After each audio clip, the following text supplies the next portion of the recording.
All right, folks, let's talk about voting. Because if you don't, SNL will do it for you. Saturday Night Live has been roasting politicians for decades. Remember when Tina Fey's Sarah Palin impressions made you question if reality was a satire or if satire was our new reality? It was so spot on that people still quote, "I can see Russia from my house," even though she never actually said it. That's the power of comedy. It sticks with you sometimes more than the actual news. And speaking of news, or should I say, fake news, The Daily Show has turned political commentary into an art form. Remember Jon Stewart and Trevor Noah?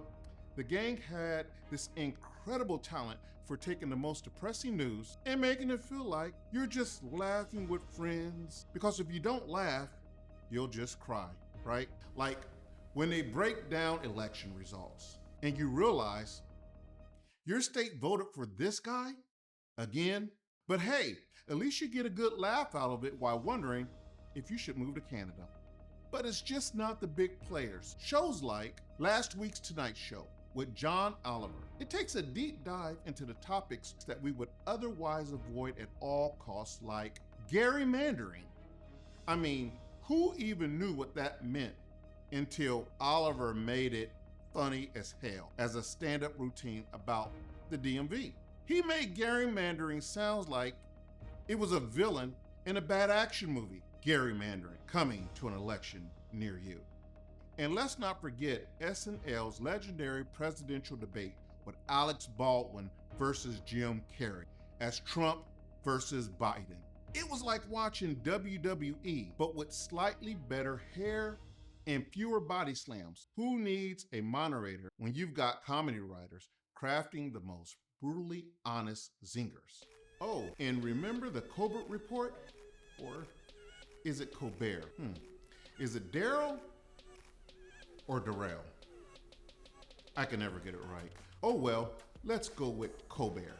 Stephen Colbert's entire persona was a satire of right-wing pundits. He was so convincing that the viewers didn't even know that he was joking. Colbert, as we call him in the hood, AKA Colbert, could talk about voting with a straight face while doing an over-the-top salute to the public, because nothing says freedom more than talking about your elected officials. But it's not just the big screen where comedy and politics collide. The rise of social media has given us viral skits and parody accounts that keep the humor coming long after the show is over. Just think about all those hilarious bad lip reading videos during the election seasons. They're like the comedy world's way of saying, if you're going to make politics ridiculous, we're going to take it to the next level. And in the end, all of these jokes, impressions, and skits do more than just make us laugh. They make us think.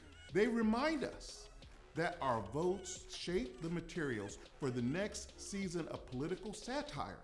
So, if you want to keep seeing your favorite comedians roast your least favorite politicians, make sure you get out there and vote. Because trust me, the jokes are always funnier when you know you've had the last say in the punchline.